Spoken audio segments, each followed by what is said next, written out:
Okay, I'm going to call the Committee of the Whole meeting for March 5th. Please rise for a moment of invocation by our mayor, followed by the Pledge of Allegiance to the flag.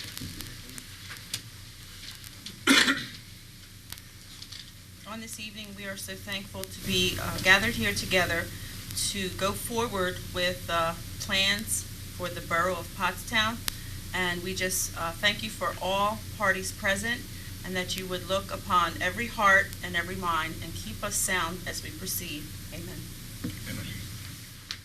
I pledge allegiance to the flag of the United States of America and to the republic for which stands one nation under God, indivisible, with liberty and justice for all.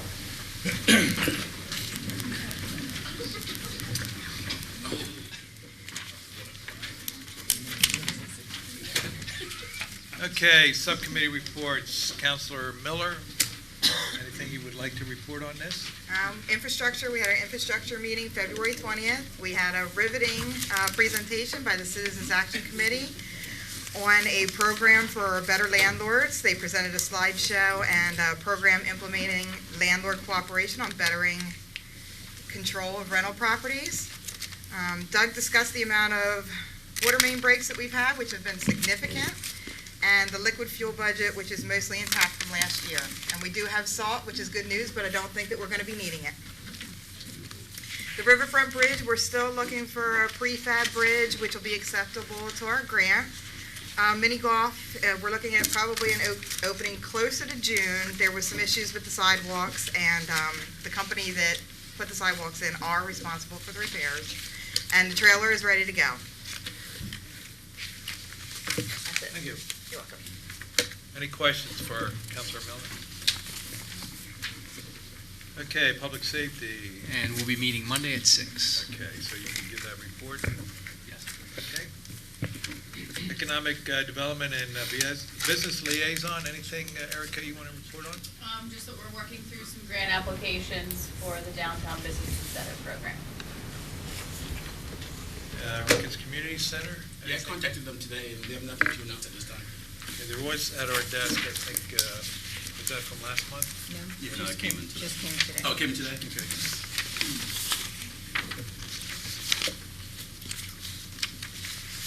If you would like to wait till Monday to report on that, we can defer till then. Okay.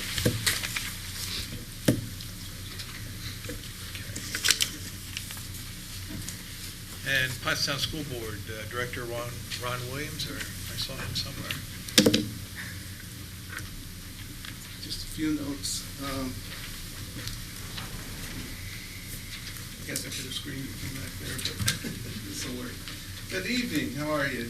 It's been a long time since we've seen one another. I think we had a pretty successful joint meeting, and you know, I think it just goes to really emphasize the fact that communities working together are going to accomplish a lot. We feel pretty comfortable that as a school board, we're heading in a good direction along with you folks and all the other community folks that have been working with us. Just a few things. We're going to be launching a campaign soon, and we talked about this a little bit at our joint meeting to try to raise funds to put lights in our football field. That's a biggie for us. And we're going to be out encouraging the community to come out and participate in some few activities, marathon. That's we're planning to take place later on this year. Not too much later on, though. We need to raise a substantial amount of money. We're going to be making some efforts to address some legislative issues in the near future concerning education and the impact that federal and state legislation has unfunded activities have on school districts such as ours and communities such as ours, and the impact that it has on taxes. So that's the part that I think I'm hoping that you will be interested in hearing in the community. And let me see. On March 13th at 7:30, our Finance and Personnel Committee is going to be meeting over at the Administration Building. If the public would like to come and join us. We really appreciate seeing you. As I'm just putting that plug in. I know council would like to see folks at every committee meetings too. In May, we have a number of events, and I'll be talking about one of those that isn't school district related in a little while, but a few of the events that we're beginning on May 3rd. Of course, we want the public to know that we're going to be kicking off the 175th year of our school district. We are the oldest in the state, if I'm not mistaken. And if I am, sorry. But we'll be having a number of events throughout the month of May. We'll be presenting our alumni room, and we'll be conducting a number of celebrations, and we'll let you know as they come along. At the Brookside Country Club on May 16th, we'll be hosting a fundraiser there for other purposes, but we'll talk about that next month. And I think that's it. Okay, any questions for Mr. Wood? Okay, thank you. I guess, Mayor, you're up for the proclamation. Okay. I have a proclamation for Sheila Duggan for the Pottstown Pay It Forward Day in 2014. If you'd like to meet me over at the mic. I'm going to read this because I think it addresses an ethic that we should embody for our entire town, not just for one day, which will be April 24th, as Sheila has researched and brought this forward. But we want to recognize the aim of the Pay It Forward concept is to promote community spirit through intentional acts of kindness. And the Pay It Forward novel, which was written by Catherine Ryan Hyde in 2000, has inspired the creation of a movie, a nonprofit foundation, and a movement that has been vital in inspiring millions of good deeds all over the world. Pay It Forward was created in 2007 in Australia to further the altruistic movement of goodwill. This is a worldwide effort being supported by people in more than 52 countries and 6 continents. It encourages people to do good deeds for others without asking for anything in return, except for the recipients to pay it forward to others in need. Together we can make a difference by creating positive change in our community and the world, one good deed at a time. And that will be April 24th. And I thank you for your energies and bring that forward. And I hope that everyone, especially here, would spread the noise and participate. From that day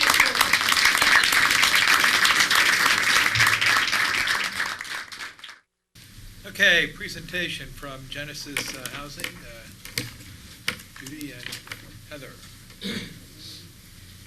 They have an informational for the council. This is a presentation that has come before the Planning Commission, I guess twice, with some revisions from the last time that they came. Thank you for this time to talk about an exciting project called Beach Street Factory. I have with me Heather Schroeder from Housing Visions, and I'm from Genesis Housing, for anyone who's not familiar with how many times I have come in front of you guys. So we're really excited to give you an update on this project, on the progress we've made, and what's going on, and particularly to answer some of the questions that have come up. We've spent some time talking to the community and answered a lot of questions. We do have quite a few people here who are here to support the project, and we want you to know what's going on. So, to advance would be. So we're talking about the old Friseras building at 341 Beach Street, and it's been long-term vacant since the warehouse retail left. And so we're looking at reuse. We had a proposal last year that went for tax credits and did not get approved, which is not unusual for them. They usually take a second time through, so this is the second time through. And in the year, we have some new pictures of what the inside of the building, not being used. It's has some problems. It's a great old structure, but there has been some ice damage and leaking. Well, we're hoping to do a historic preservation project. We're using historic tax credits and some other resources we're going to talk about to preserve this building and bring in new use of apartments. And we have an exciting tenant to update you on. So this is another pretty picture of what it would look like when it's done. And that's the overall site plan. We have submitted the plans for conditional use approval. We do meet, in our opinion, at least all of the requirements of the conditional use. We'll present it to you hopefully at your next meeting where there's a timing for review. So we'll be back and ready for a formal vote on the conditional use application. So it's divided into apartments. And the commercial space from last year is slightly smaller, but we have a tenant for it now, and that tenant has signed a letter of intent with us, which is Heart Fusion. This space would allow them to move into this one-level, handicapped accessible space. So we're excited about this combination of the arts we were talking about last year and the residential units, and now we have that arts tenant.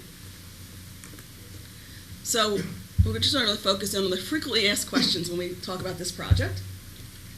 So what exactly is the project? So it's apartments. It's a mixed use of commercial space on the ground floor and the apartments. So we're having loft-style ones with Energy Star and energy efficiency brought to the building. We'll have community room and a computer lab. The courtyard will be landscaped. We'll have laundry, storage, fully ADA accessible, handicapped accessible units as well, some of them. We'll bring with this project will be a full-time property manager and a maintenance person. You all know where it is located. So Genesis Housing has been working in Pottstown for many years. We invited Housing Visions, and Housing Visions invited us. We sort of met up because of what Housing Visions did. They're another nonprofit. They do this type of projects, and some of their track record is here. I like the pretty pictures of before and afters. So taking historic-looking buildings and renovating them. So for this particular project, one of the questions is who's going to live there? So Housing Vision is an experienced developer, and they have a very vigorous tenant screening process that all the tenants that come in must meet. It includes, checking their income, their background, police report, and all of those normal backgrounds. Then they do some things I think are unusual, is that they don't interview the current landlord, they interview the previous landlord. Because the current landlord may be very eager to get rid of you. But the previous landlord may probably give you an honest opinion. They actually go to the property that the person's living in now, and they evaluate how they're keeping that property. So they're looking at, if the place is a disaster and there's holes in the walls, they're not going to be a tenant. If they're keeping their place nice and neat and are responsible tenants, that's the person that would be eligible. And they do credit checks. So there's really a vigorous selection. And these apartments are very nice, so there will be demand. So you have your choice of tenants, and we're going to pick the tenants that meet the standards. So we're looking for a diverse, integrated community. There'll be a mix of income. 6 of the units are supported by Montgomery County's Department of Developmental Disabilities. They all have to meet that screening, but we are trying to provide opportunities for safe and decent housing for people of all ages. 33 of the units are 1 bedroom. So we're not talking about a lot of family units. There's 10 units that are larger. Income limits. So this does have income limits.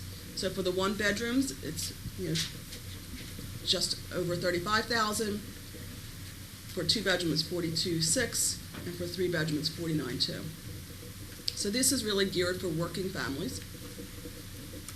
Now, what are we charging for rent? So these are the rents. And the way that the tax credit program is set up is that they provide subsidies so that you can provide affordable rents. And that's the rent schedule that is projected.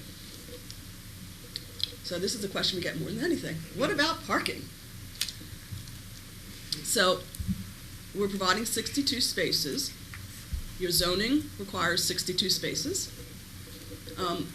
The tenants will get a parking sticker, 1 per unit. So that's the 43.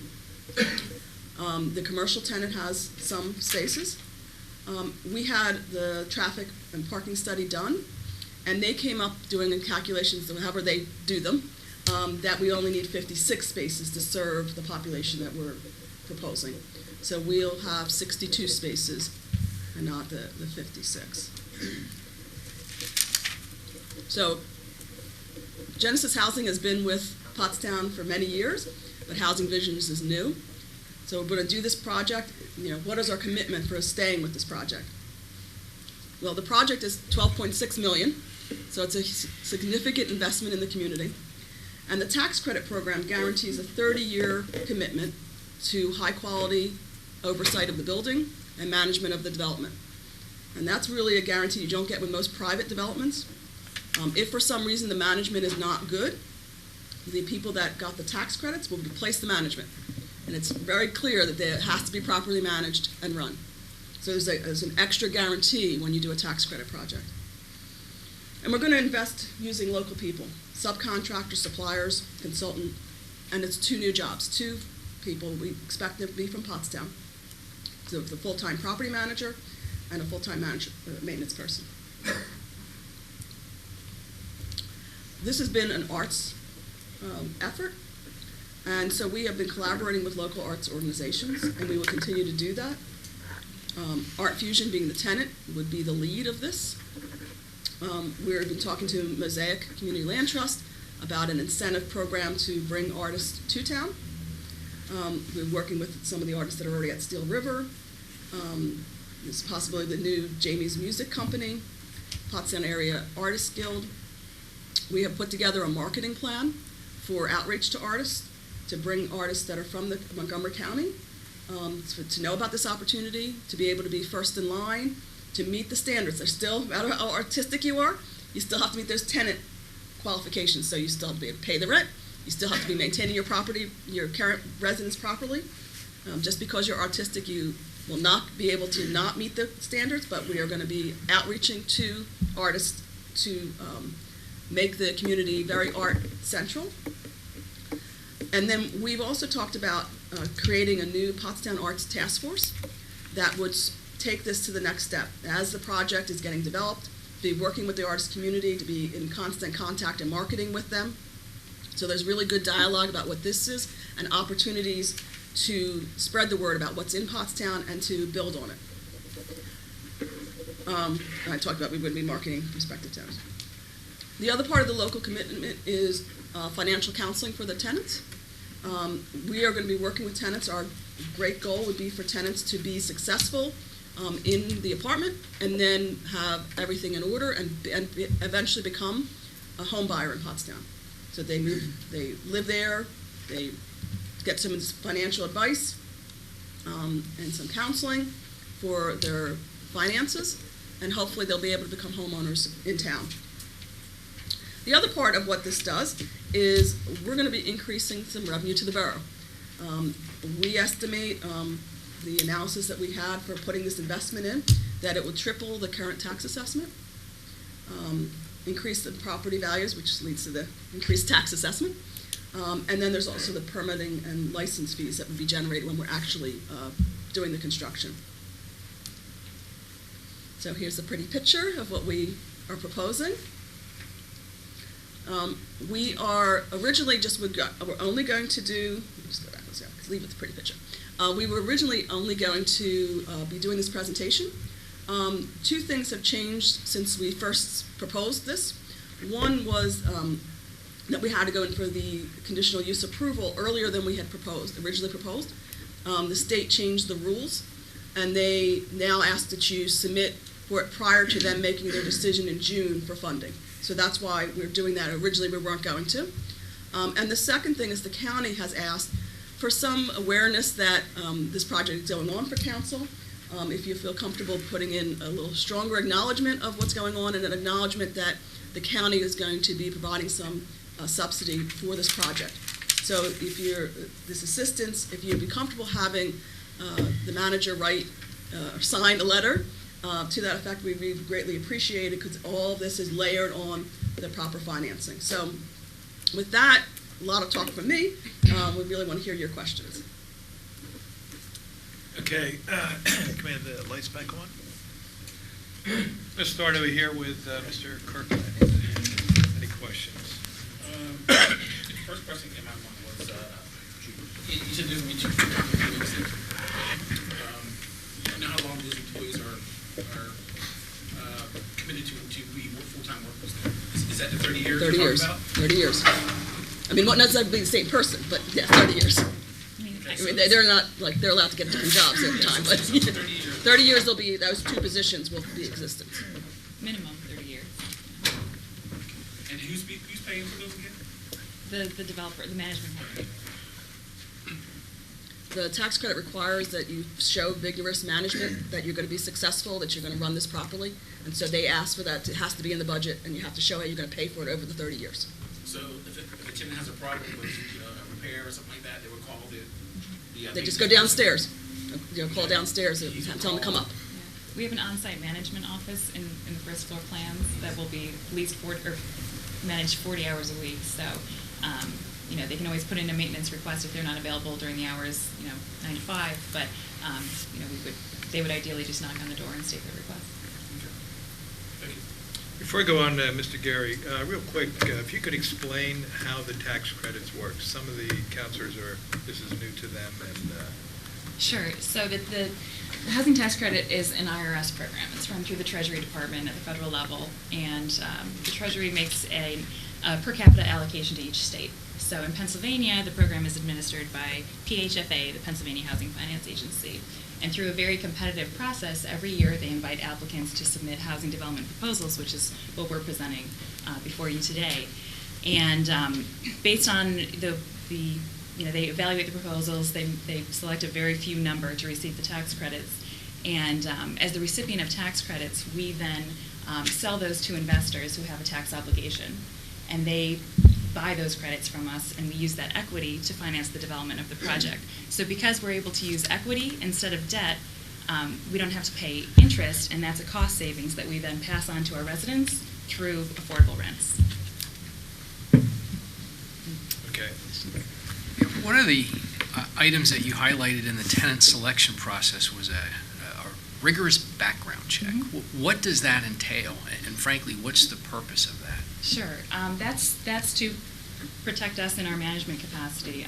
We do a criminal background check, a sex offender check, to make sure that we're not housing people who are going to cause a problem in our resident community. We want everyone to be safe. We want to protect our property. So we're making sure that these are upstanding people who don't have a criminal record. And you can deny housing on that basis? You can. And then this whole focus on attracting artists kind of intrigues me. And that, not so much how you intend to do that, but that's a focus, but that's not the end all, right? I mean, if you're going to rent to whoever fits the other criteria. Right. So every applicant has to meet our criteria. Your general criteria. Yes. And part of the general criteria is not somehow being involved in the artistic community. No, but this is where our marketing is going to go above and beyond, because we're going to be seeking out people in the artistic community, noting that we have this wonderful artistic use on the ground floor, and there's so much energy in Pottstown right now surrounding the arts. We've had wonderful interactions with the various arts organizations existing in town, and we'd love for this to be a catalyst to really create an arts district in the borough. That's all I have. Councilor Wynn. Okay. I noticed you posted the rents in the 33 one-bedroom units at $600 per month. Is that inclusive or plus utilities? Plus or utilities. Utilities are estimated to be $104 a month for those units. And that would be electric and There'd be your electric bill, electric heat, electric utilities. that's the only, or is the corporation absorbing water, sewer, trash? Yeah, we cover the cost of the building itself, which encompasses all the water fees and the sewer, but only the electric fees would be passed on to the tenant. Okay. $104 a month for electric. Also on the financing end, what's the current assessed value? I'm not sure of the current assessment. The current tax obligation is about $14,000 a year. So based on a tax opinion that we solicited The taxes are estimated to increase to between $40,000 and $45,000. All right, so purchase price plus $12,600,000 invested. Will that be the new assessed value? I'm not an assessor, so I'm not. Mr. Porter, have you any idea? I'm sorry, Mr. Wayne, I didn't know what your question was. There's some purchase price for the property. They're planning on investing $12.6 million in renovations. So is the sum of those two going to be the equivalent of their tax assessment? I don't want to say it's the direct sum, but what the assessor from Montgomery County does is look at the building permit fees and look at the base value of the property and comes up with an assessed value based upon those two items. So I can't say it's a natural combination that you add them up, but it's some factor of that, yes. So Something less than that is what it would be. most likely, but I can't say for sure. But certainly there'll be a significant increase in assessed value based upon the investment in that property, without question. Okay. That would be it from the finance department, but you talk about marketing, and we do a very poor job of that here. So, that being said, how are we going to market this project? Is it all social media? Is it hard copy? Who's your market? Where do you go? Sure, all of the above. I mean, we have a budget for marketing that we build into the development proposal that we submit to the state. So we're obligated to spend that. Every year we have a certain amount budgeted to make sure that these units are filled, but also filled with the folks that we're seeking out. We want this to be, as we said, an inclusive community. We want people who need the mobility accessible units to be aware of them. We want artists to be aware that this housing exists, and if they're income qualified, that this would be a good place for them to live. We plan to take out ads in local publications, also more regional. Our market study defines the market area as kind of the tri-county area, so that will be the predominant effort of our marketing. But yes, in terms of social media, arts publications, Art Fusion has done a wonderful job of compiling for us, I would say, a comprehensive listing of local arts organizations and arts publications, and we plan to hit every single one of those with our messaging. Thank you. Yeah, there's also a countywide effort. Yes, Creative Montco Montco is one of our big supporters. It's a more recently formed arts organization. I believe they were born about a year ago through the Montgomery County Foundation, and they've been vocal supporters of this concept for the past year, and recently wrote us a new letter of support. They've already test-driven the messaging through their listserv and received positive response. Very good. Right. Yeah, this would be a good time to make a comment on mine. Sure. Okay, it's actually, I think it's important that council knows that I know two of the current owners of the building very well, and since they acquired it, I think in 2007, I've been kind of just looking after the building for them, and meeting people like Heather and Housing Visions for the last 7 years. So if you have any questions, I should be able to provide them. Yeah, and just so council's aware, Ryan wanted to disclose that information so everybody was aware that at least he knew a little more about the building and had some relationship with the prior owner than perhaps the rest of you. He talked to me about it. There's certainly no conflict or any problem with him participating, but to effect full disclosure, we wanted to make sure that it was out there so everyone was aware of it. So hopefully I'll be an asset to the council. Sure. I know quite a bit. Thanks. Any questions for Ryan at this time? I have a question. Yes. Relating to asbestos remediation, is that an issue in that building? Yes, we had a Phase 1 environmental report commissioned that found that typical of buildings of this age, there is asbestos and there is lead-based paint, and we've budgeted $35,000, which was the estimate we received for the remediation costs. For the entire building? Yes.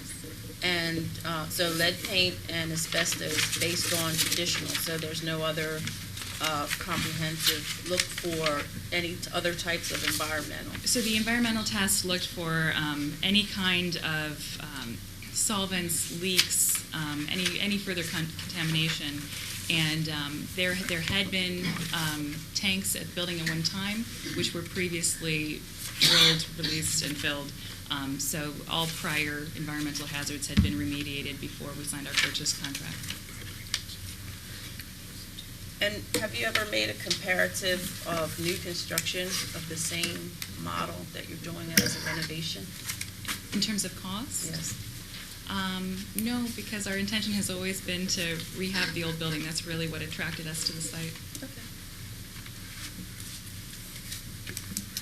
Councilor Miller. You had said that since the last plan, the commercial space was slightly smaller. How much smaller?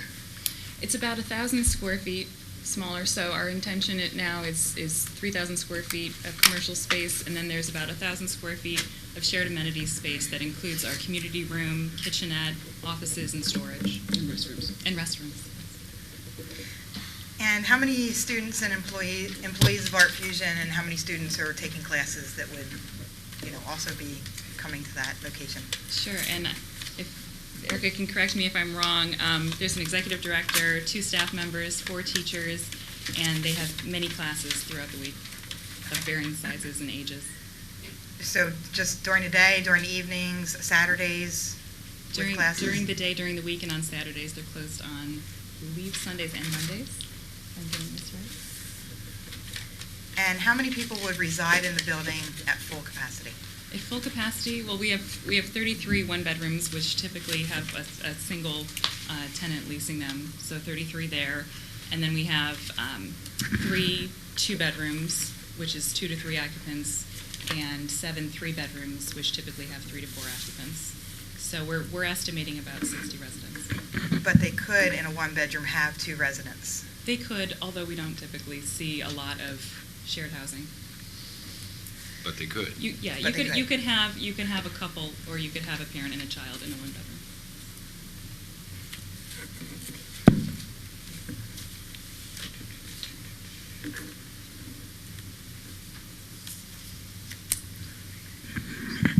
All right, so 2 and 2 bedrooms, how many people in a 3-bedroom full capacity, and how many people in a 2-bedroom? In a 2-bedroom, 3 people is full capacity. In a 3-bedroom, the state says 4.5. 4.5. Don't ask me how that works, but that's the official word. We usually round up to 5.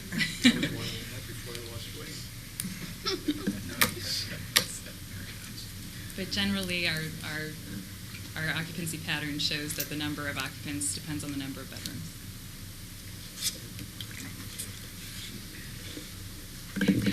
How do you came to release that one portion of that? Sure. What kind of immediate response is there when you find out that something's been breached?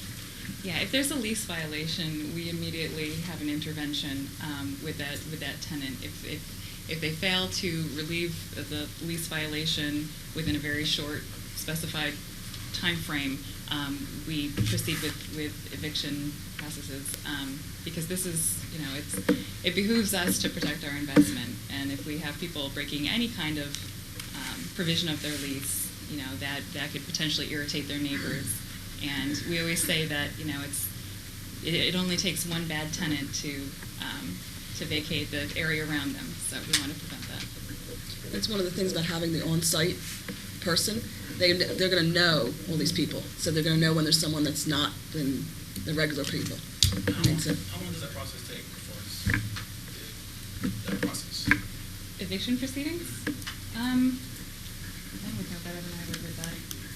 Ben, do you know how long? Depends on how good your court is, or how tenant prospective they are. There's certain things, violent crime, you normally do it in 3 days, but it depends on the local court system, really.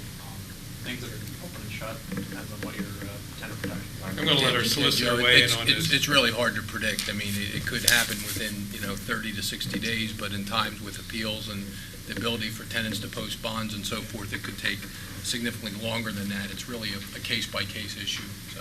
And I think that's why the tenant screening, when you're getting them in, is so important, because you want to have someone that, when you say that's a violation, they're going to want to stay there, and they're the type of person that is, does the right thing.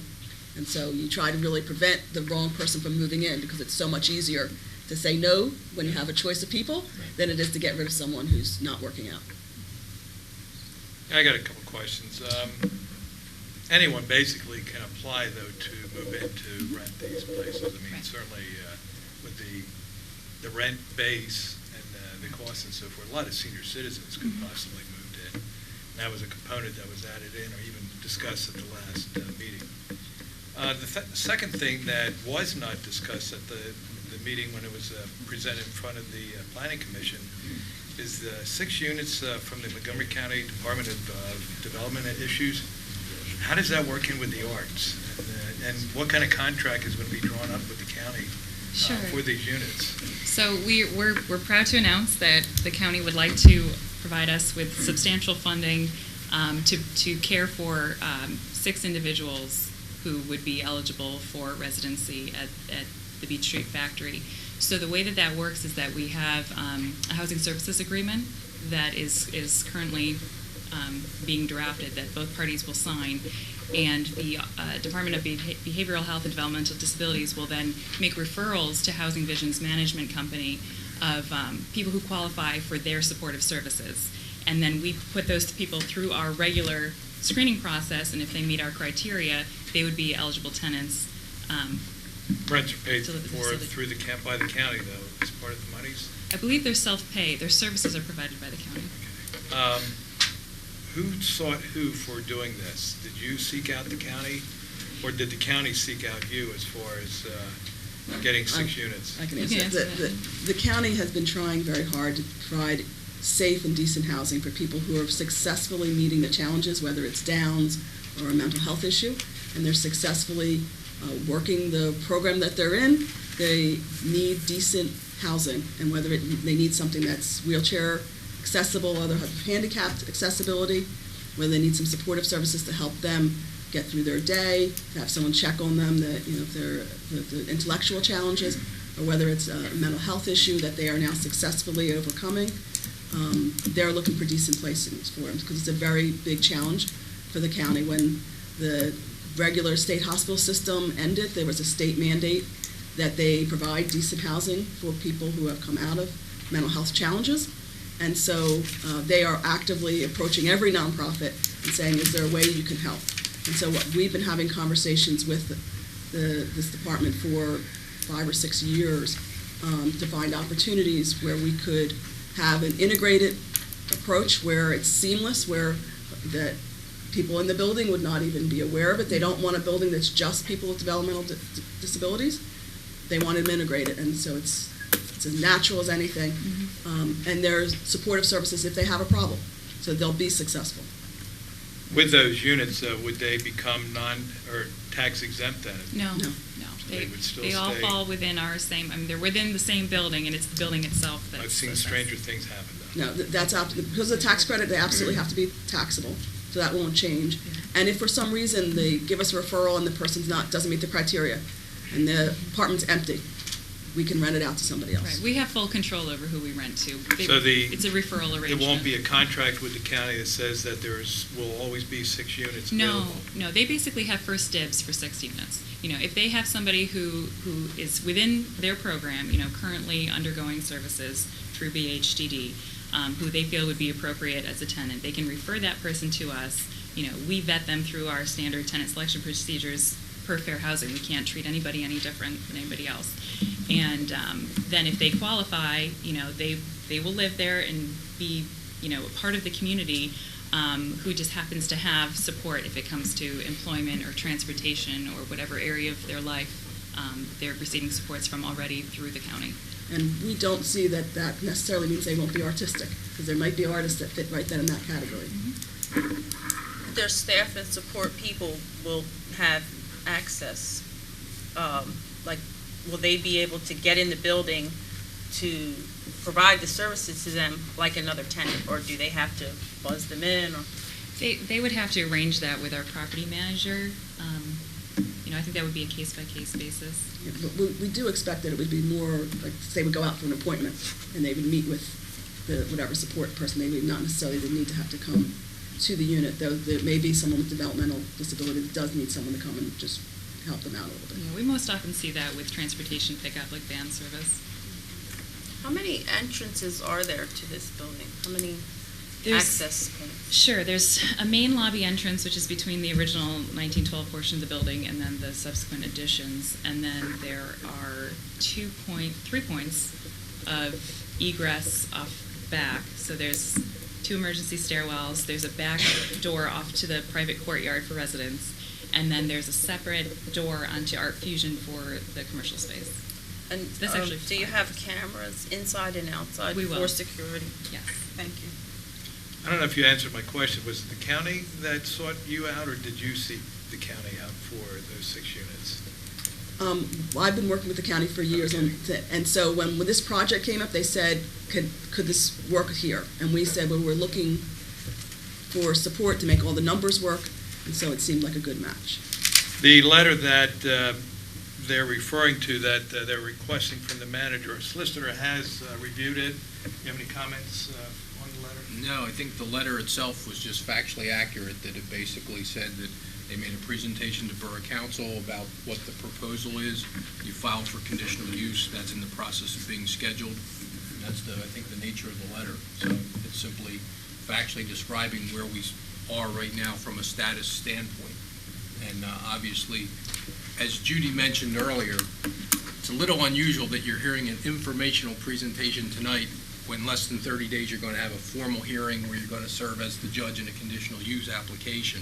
I don't think it was really originally intended that way. It just happened that way. So we're really in the infancy part of the process.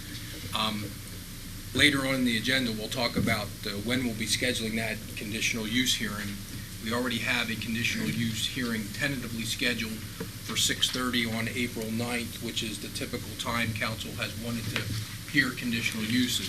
So we'll have a second one scheduled for April. So maybe between now and Monday night, you guys can look at your calendars and figure if we want to do it on Wednesday or Monday or a separate night. Any of those are possibilities. But we have 60 days to schedule the hearing so you guys can present your information. So again, the conditional use would be the next step. The borough has not seen any formal plans, land development or anything. That's the following step after the conditional use. So there's a long way to go in this process. And everything they've told you is based upon the information they've provided and they've had looked at. Consultants haven't really seen much of anything submitted, so it's all what you say so far. With the letter, do we need a council vote on that? No, it's just an informational letter from the manager, and certainly the manager has authority in the position of manager to send that type of letter. And frankly, I prefer the manager send the letter as opposed to council take any action on it. Wanted to clear that up. Sure. I have one other question. Is every unit available for tax credit? Yes, so the entire development will be within the tax credit program. How much money is in this pot of tax credit money? For the state of Pennsylvania, 100 million?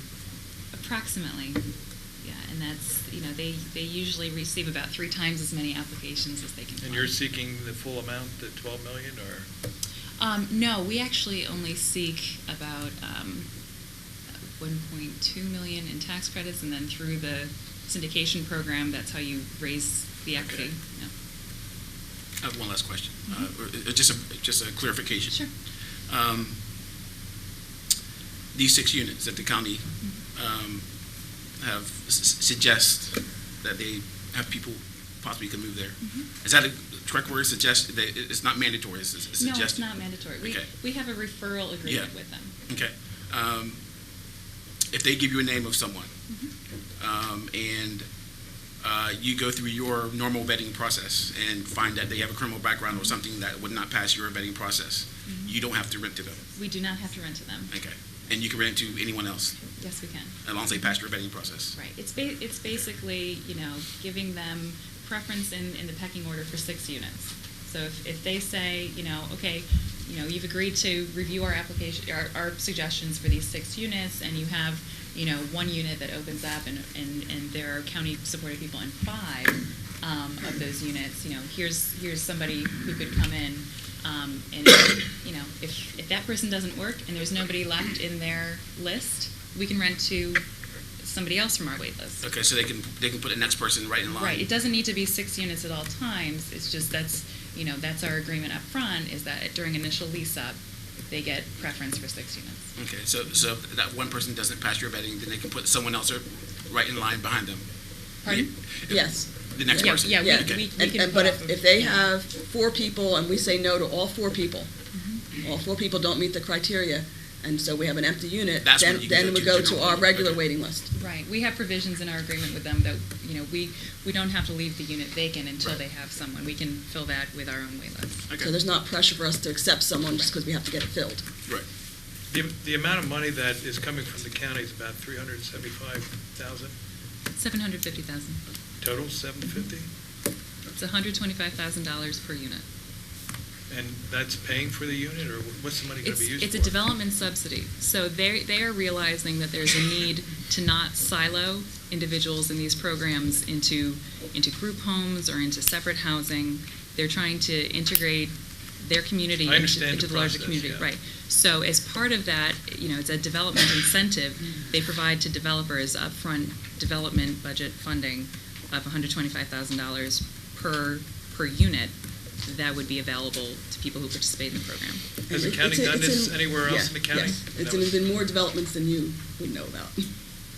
So they are being utilizing this pot of money? Yeah, they want them throughout the county, and preferably someone who's in a particular locality stays in that locality. They don't want people moving to areas that they're unfamiliar with. They want to be able to stay where they're from. The program's successful when you don't know about it, because it's supposed to help everyone blend together in the same housing unit.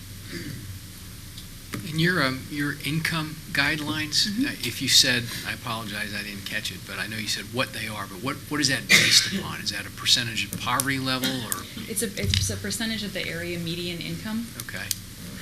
And those are maximum numbers, right? Those are massive. Is there a minimum?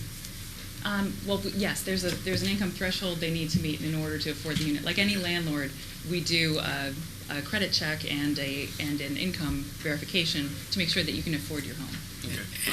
And will those numbers fluctuate as median income fluctuates over time? Yes, they will. Every year, HUD releases new numbers. Okay. And what's the area? Is it just the Pottstown area? No, It's Montgomery Statistics for County. that, for all of Montgomery County? It's actually the whole Philadelphia 5-county region. Okay, because there is a substantial difference between medians here in the Right, Pottstown area right, it's versus higher. Montgomery County. It's the higher one. Will you be accepting tenants with vouchers?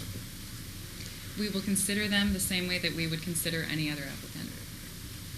So anybody can come to us and fill out an application. If they meet our tenant selection criteria, then we will, and they can afford the unit, if it's through a voucher that they can afford it, or if it's through their own other means. But first, they have to meet our selection criteria. Okay.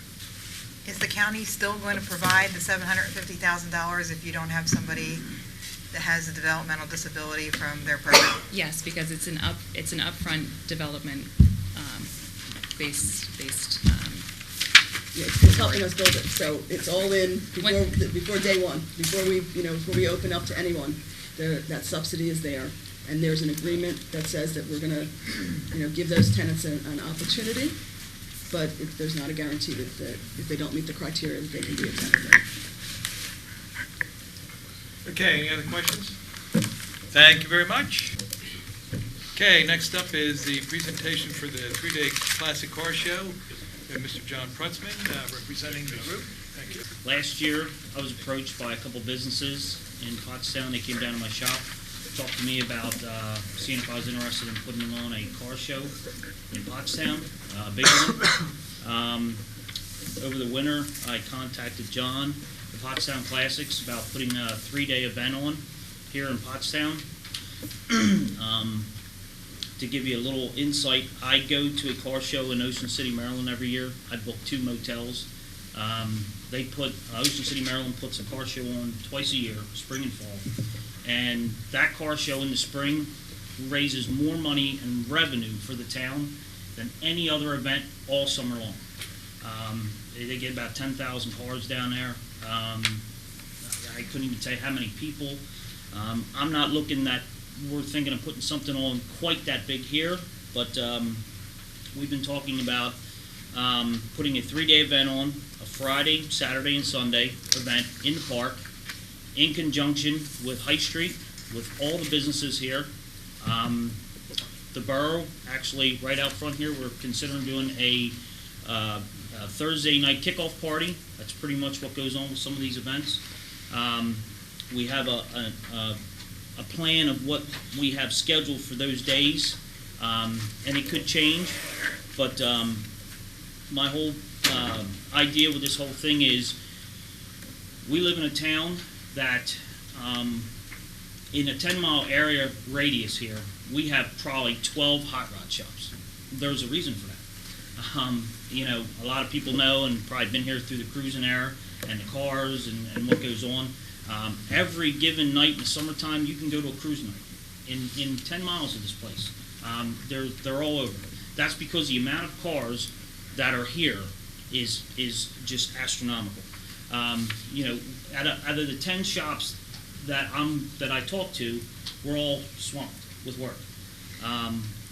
I think Pottstown has a great chance of capitalizing on a revenue that's here that we just aren't using.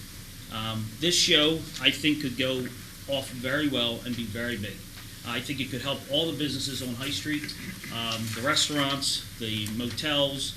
You have Wheels in Motion, Mike Inessa. You have Performance Specialties, Ray Mayer. They're all on board with it. We'd really like to try to put this show on in the park and utilize the car avenue that Pottstown has. I go to Macungie every year, and I'm going to tell you, Macungie puts a great show on, and I know the town benefits big time from it. The guys who put it on, they want them there. They want the revenue, they want the money coming in. We've come to, with the eyes of the future in the Pottstown Classics, to look at this as maybe our idea is to, you know, after everything's paid, after we pay all our bills, to take the money and put it towards the fireworks for 2015. And utilize this as just not to help the businesses, but also to help the fireworks. Because, you know, I lived here my whole life. And last year was the first year I came here and there was no fireworks. So I think it's a good idea to put an effort out here to try to talk to you guys tonight about letting us put this show on. You know, Pottstown, and I'm not trying to put the town down, but sometimes to certain people has a persona of not being a great place. You know, there's a lot of people when you go outside of this area to think that. I think we need to change it. I think by changing it and getting new people here from different towns and different areas, I think we can change the persona that they have of this town. I think if the business owners get behind this and they open up and we have the cruise night and we let the people cruise up and down High Street Friday and Saturday night a little bit in the evening, I think you'll draw more people, new people. They'll see the businesses. They'll see what Pottstown has to offer. You know, like I said, my business is in Limerick. You know, I'm looking at this as this town. I came here. I grew up here, you know, so I have a stake at this town. I like to see it get back on the map as far as being known for something other than what some people perceive it as. So, like I said, if you look, I think he gave you the Cruising Pottstown Summer Nationals paper we have here. Thursday, we want to have a kickoff party down here. We want to have the area restaurants supply the food, have a tent, have a DJ dancing, wine tasting, park the cars along High Street here. That would be for most of the cars that come early. You know, when these shows go on, I don't know how many are familiar with the car events, but usually when these big shows go on, you get a lot of people come early. And they want to come and they want to hang out and they want to, you know, bring their wives and stuff like that. Friday, we would have the car show down in the park. You know, and then we're planning on having a cruise in up at Hilltop, and at night having the guys cruise up to Hilltop and have a little get together there, and then getting everybody to come back into Pottstown, park along High Street, open High Street up, let them cruise, let people walk around, get the businesses to open up, and let people come in and see what they have to offer. Some of the restaurants, go to dinner, and then in the motels. You know, utilize, sponsor all the motels, get them on the flyers so that people know where to stay and go from there. Saturday, we're thinking of having a barbecue cook-off with some of the restaurants and then having an open barbecue, or it's actually, I think we were thinking of chili. The chili. Yeah, chili, I'm sorry. So we were thinking of having a chili contest in there. We talked to some of the restaurants and opening up to have a chili contest and having some of the restaurants compete against one another. And get everybody involved, as many people as you can. We're also thinking of having a couple other things, Battle of the Bands. We're thinking of putting this in with this car show down at the, I guess there's a stadium down there, I think, or the pavilion. Yeah. And we're thinking, we've already talked to, we already have some people that want to get involved, that want to get involved with Battle of the Bands. We're going to have that going on, so there's just not the car show going on, but there's other things going on in the park the same day. Try to make this thing big so it draws people in. We also talked about getting the shuttle and having the shuttle come, and if most guys bring their wives, most wives don't want to sit in a car show all day, get them and shuttle them into town and let them go shopping. Let them walk High Street and see what's open, and let people, go into the new businesses and see that. And then also have the normal cruise night that Pottstown Classics has on High Street. And in conjunction with that, open the town up after the cruise night and have cruising, and let them cruise again. Let them park at McDonald's, let them, go up and hang out.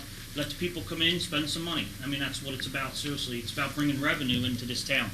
The people that we're trying to get here are people that bring high dollar cars. The high dollar cars will bring the people who have the money. And that's what we're all hoping, And I think Pottstown, believe it or not, this town could put on a show that could rival Ocean City. I mean, Syracuse does it. New Jersey's got 2 shows now that they're doing. Macungie show's huge. This town was known for cars since I was little. My mom cruised here. She's 89 years old. She talks about driving up and down her grandfather's car in a rumble seat, and cruising High Street and getting pulled over by the cops, This town has a history of cars, and we could generate some revenue in here by bringing a show like this into this town. So that's pretty much all I got to say. I hope you guys, if you got any questions, Yeah, a couple I can questions. try to answer them. The Friday night event, it's going to be a car show from 7 o'clock to 7 p.m. No, cruising. We're going to open town up, let the guys park. Okay, where's the car show going to be in the park? That's Well, that's the issue that we have to talk and discuss. We saw Parks and Recs today. If you don't have it in the park, I hate to say, but you're going to not have the vibe to benefit the businesses. Macungie puts all their cars in the park. They park. I know I talked to Parks and Rec about the grass and the park and the baseball fields and all that. I personally don't think it would do any damage by just parking cars. We're not looking to have a demolition derby or anything. We're looking to just put cars in there and park them nicely and organized. And take them off.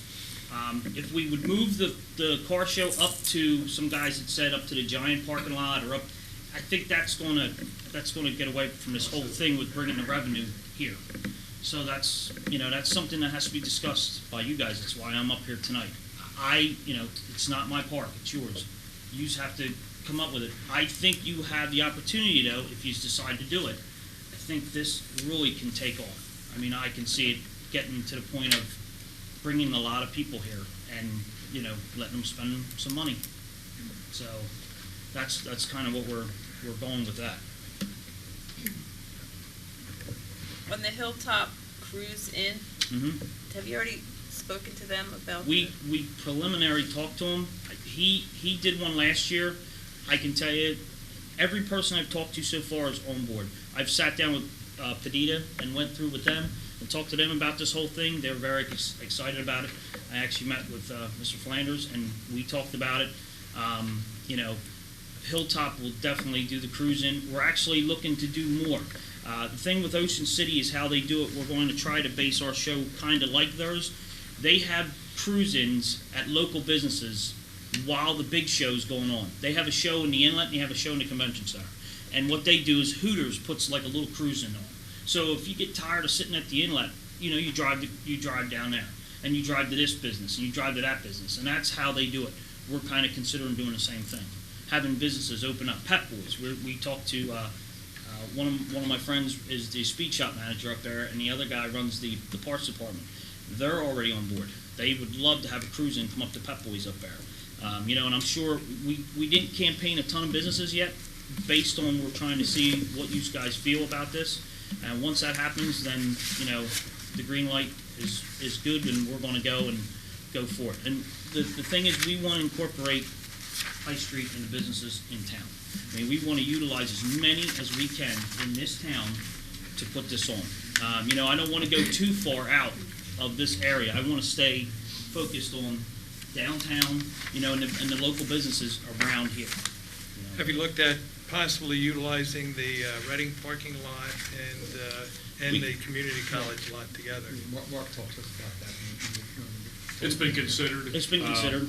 I mean, we spent a lot of money in that We park. understand. We met with Michael Lenhart today. We totally understand. And, we're just going to be getting off our volleyball rumble, so it gets, Yeah. some time to get the grass to grow back, and then we get into the dormancy during the summer, and it's, We did the Google photo search today of the whole area. well, I understand it's. And no, we realize the situation with the park. We just feel as though if you take it away from the park, it's going to take the shine off of Pottstown and the ultimate, goal that we have here, objectives to help Pottstown. I mean, we're open to suggestions that would probably, we'd love to be able to use the park and that area down there, and then have the cars just drive from there and come into town. It's easy, it's not, they don't have to drive far, and try, like I said, taking the focus away from downtown and away from the park is kind of taking the focus away from Pottstown.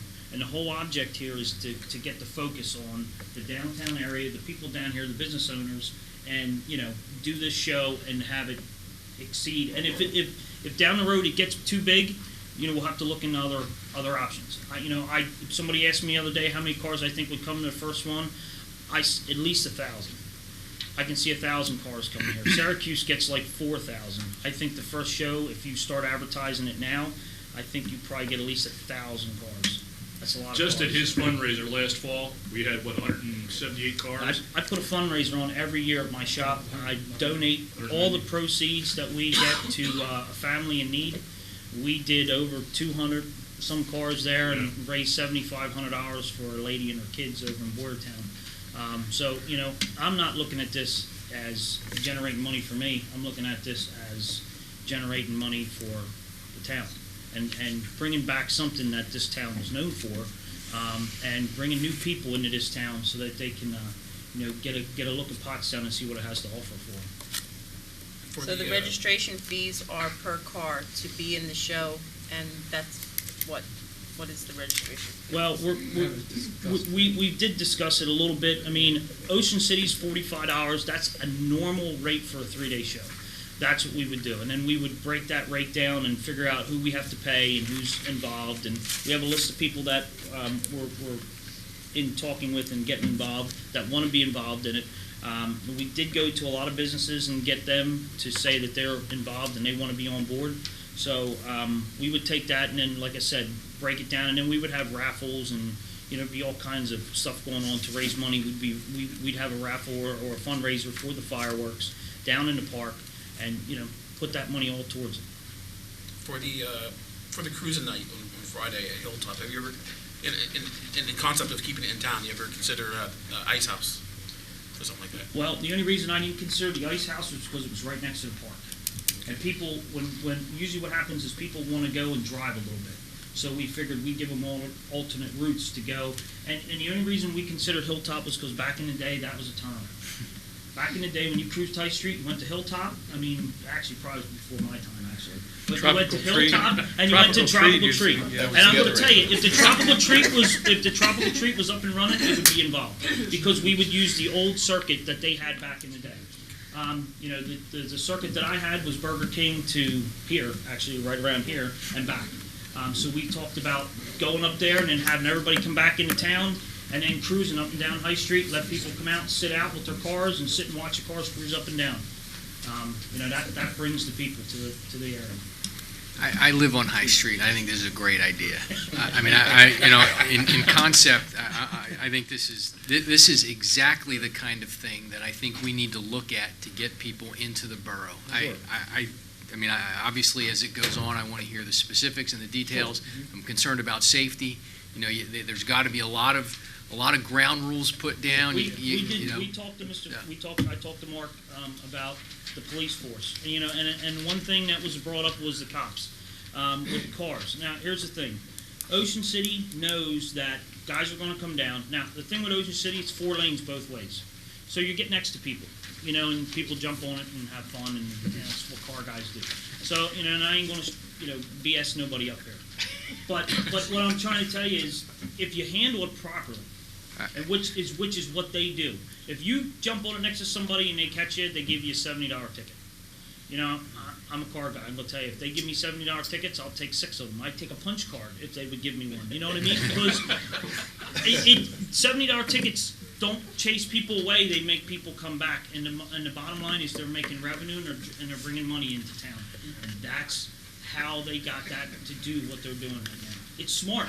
Believe me, it's smart, because they don't go. Now, if somebody's really out of control, And you draw the line on. That's right. on Somebody's the, drinking, somebody's really out of control. They lock them up. They take them. They take their car. They impound it. They do, and he, you know, he'll know. They know where the line is, you know, but they don't go out of control with the discipline. And that's we would be in conjunction with the police, and we'd be working with them. This would be a controlled car show environment. We wouldn't, you know, I wouldn't be promoting nothing that's going to cause any kind of, you know. Yeah, the other thing I would suggest you do, I know you mentioned that you've had some communications with somebody. I don't know if it was just people that go to the Macungie Car Show or with actual people from the borough, but I would suggest talk to them, because I'm with you.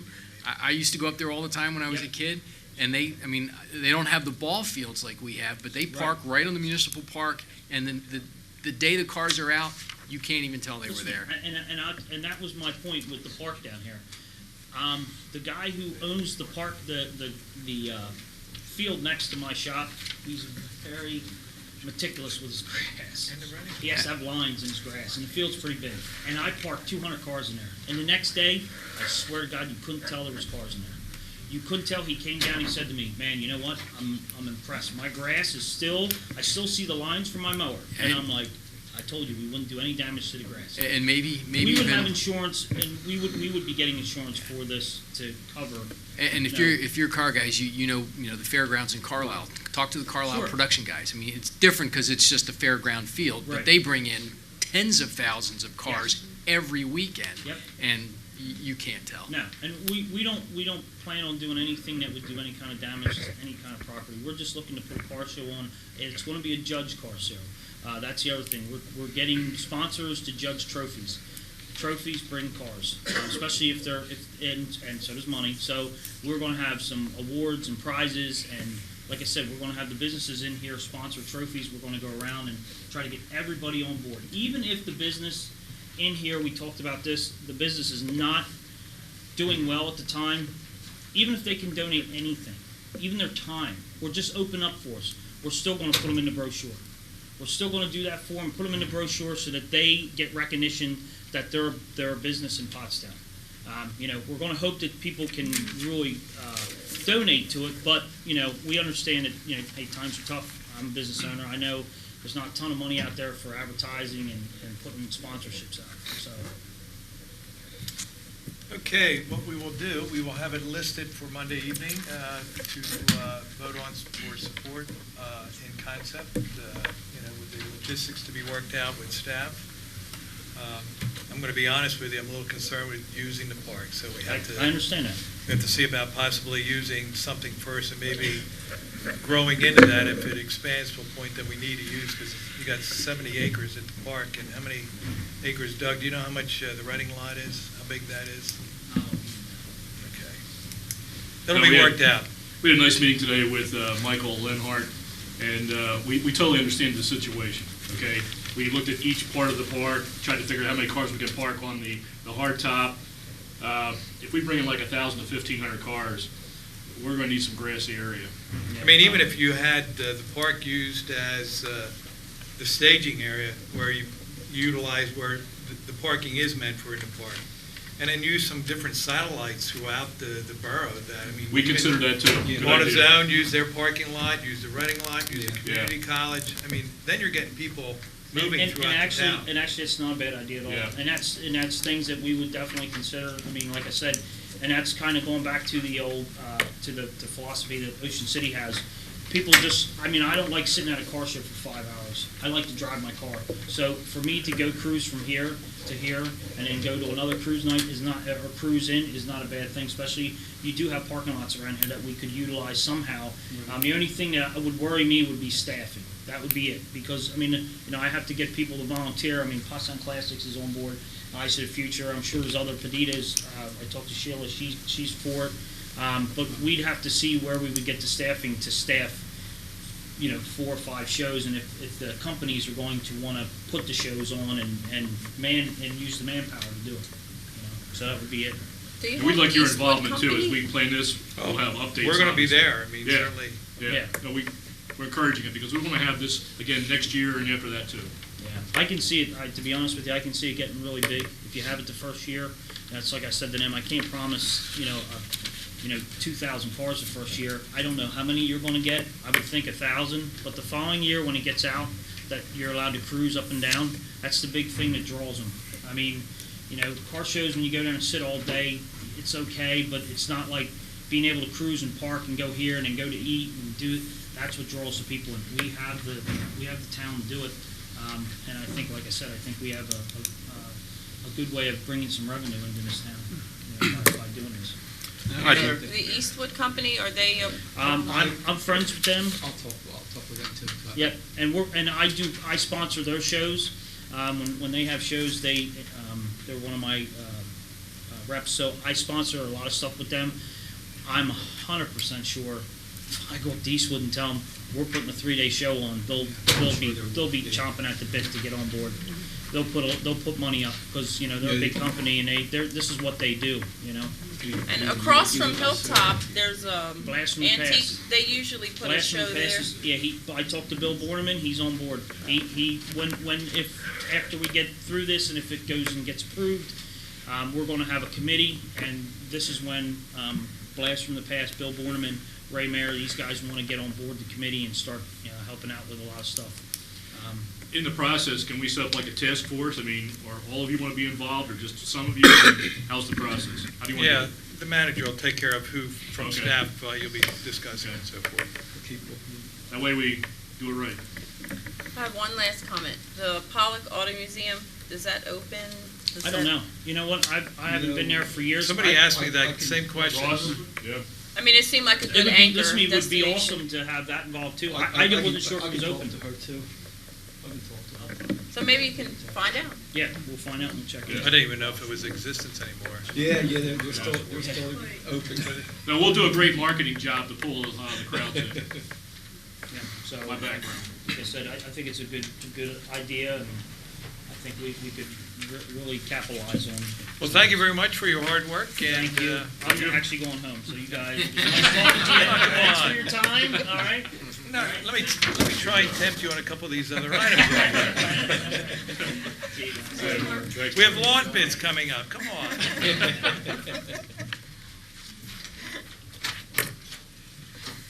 Okay. Mr. Williams, the next presentation.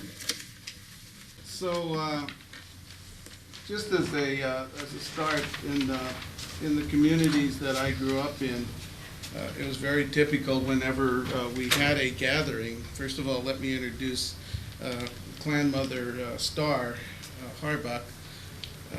She was and is a very active member of the Native American community and of the Pottstown community.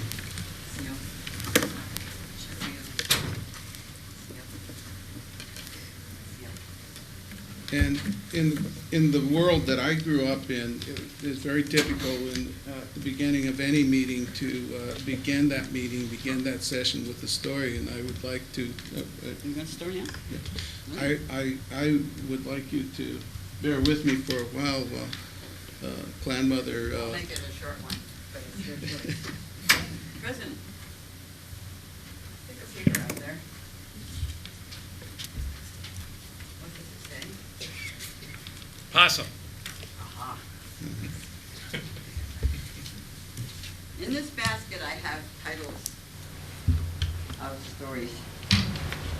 And you chose Possum, and it's funny because whenever I tell this story, I'm usually working with children. And the story that I tell, every legend that I tell, has a value behind it. And that's the way our people are. We teach with language. We don't teach from a paper and a book. A legend keeper would go from village to village and share the stories. And these stories would grow the children in a good way.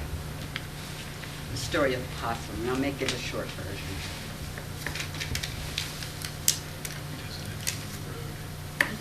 A long time ago, there was no sun in the west. It was only in the east. And so they said, well, all the animals got together and they said, we need sun in the west. So they had a meeting and they said, who will go and get the sun? So first they said, let's send the deer. He's fast and he runs and he jumps real high. But deer couldn't do it. So then they said, well, who else could go? So the eagle said, I'll go. I can fly high and I can get that sun. And Eagle tried, but he couldn't do it. And there was a beautiful bird that had multicolors. We called it the rainbow bird. And the rainbow bird tried and reached up for the sun, put it on his tail, and on the way back he burnt. Now we always look at our elders for advice and wisdom. So grandmother spider come out and she said, oh, let me. I have the knowledge. So she went off to the east, and as she went, she spun a web. And when she got to the east, she reached up and grabbed a piece of that bright, hot sun. And she put it in a bowl that she made that was resting on her back. Now that bowl was made of clay and it was still wet, so the bright didn't burn it. She got all the way back to the west, and Possum came running out and he said, did you get it? Did you get it? Did you get it? And she said, yes, I have the bright sun. And she flicked the bowl and the light went up, and Possum looked up and he was so blinded by the sun, and he closed his eyes and he said, I don't like the sun anymore. I can't be patient in the daytime. And to this day, Possum only comes out at night. And to this day, we go to our clan mothers and our elders for wisdom, like the spider. To this day, that beautiful rainbow bird that used to fly in multicolors is now all black and scarred. And if you look in the sky, you'll see it.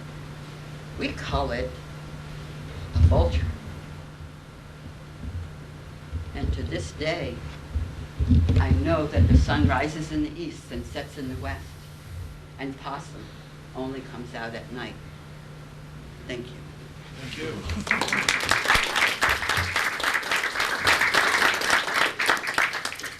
So we have your attention. Back in 1859, a group of workers, borough workers, were clearing out an area at a location of Water Street and Franklin Street. There was a hill there at that location, surprisingly. And as they were digging, they unearthed some bones and artifacts, which ultimately were determined to be of a person of import. The artifacts included a flintlock rifle, a tomahawk, a blade for a knife. There were there were kettles and bowl and a blanket and a bullet mold that used during the Revolutionary period of time. And about 7 years later, a fellow who was digging around in his basement in the same area discovered a skull and similar artifacts in his basement. And over the years in that period, a number of bones had been unearthed in this region around Franklin, what we now have as Industrial Parkway and Franklin Street. So, and I'm sure many of you are familiar with this story, but I am surprised that so many residents in Pottstown are not familiar with the story, so I tell it again. In 2000, the year 2000, our mayor at that time, Ann Jones, put a project together to memorialize this, what is, we consider sacred ground, but is a burial site, is determined to be a burial site, and through her efforts and community leaders around in this area, community organizations, she was able to put this,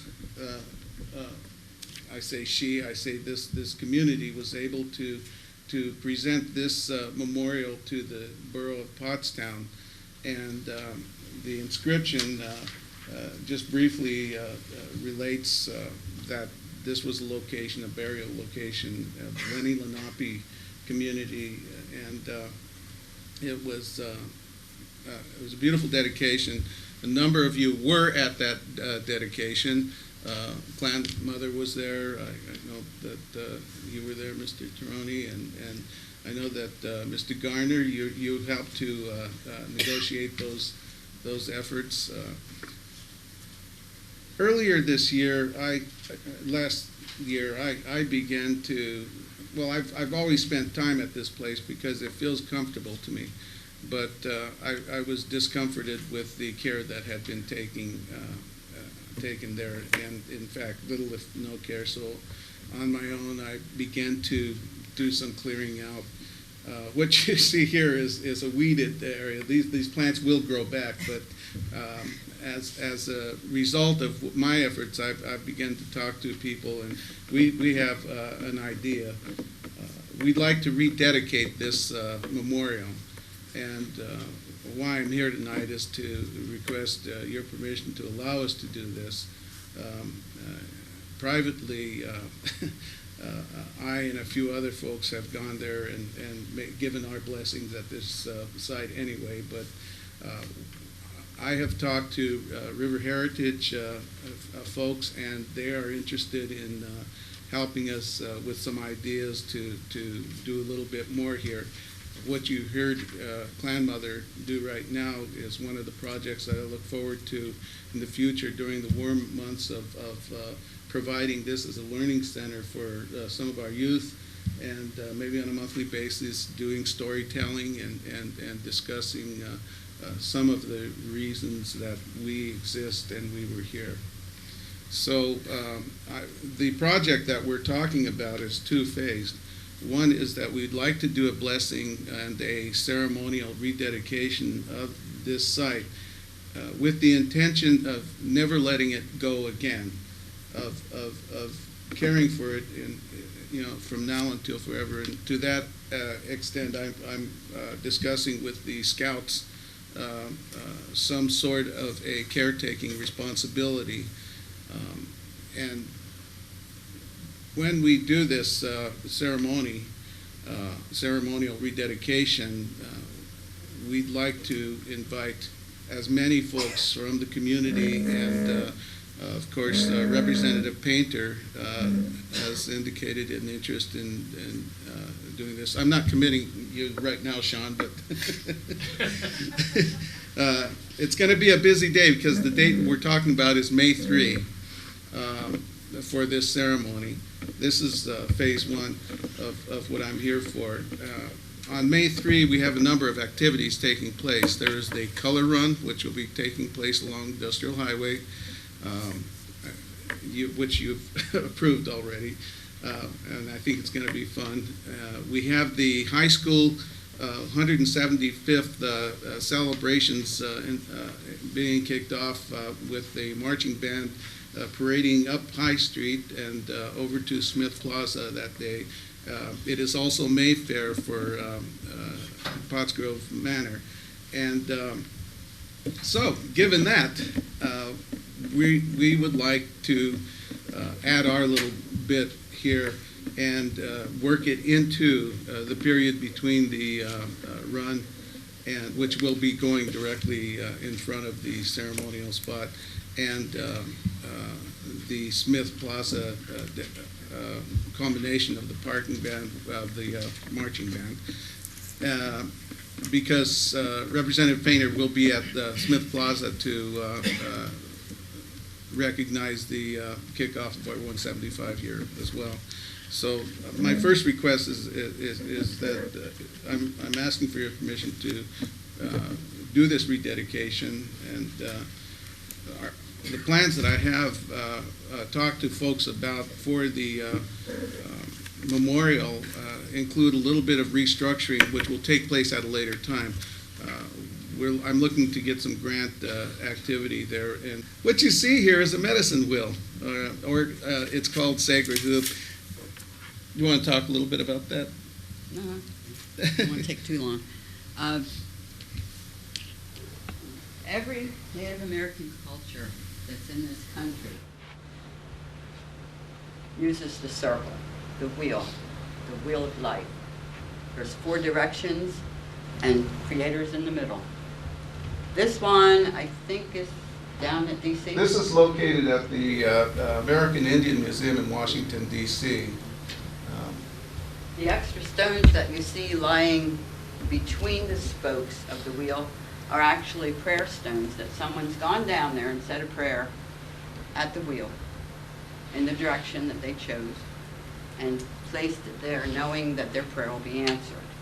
So this wheel has significance to our people, not just Cherokee, not just Lenape, but every Native culture. We talk about the wheel of life and how your life begins as a child, and then you become an adolescent, then an adult, and then you senior, and then you cross. That's your circle of life. That's what we teach our people.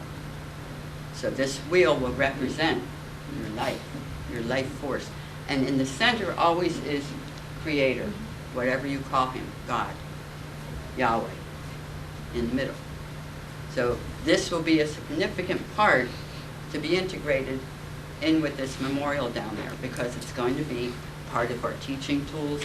It's going to be educational for anyone who comes, anyone that knows anything about our culture. If you don't know and you happen to hit a story, we'll talk about it. You can ask us questions, we'll answer. But anyway, that's the circle. So the idea is that we would utilize this this memorial as a learning center, as well as a recognition of its significance. So that that's that medicine wheel is not a large item. It's very it typically can be as large as a ballroom, but we want to place that under the pergola there.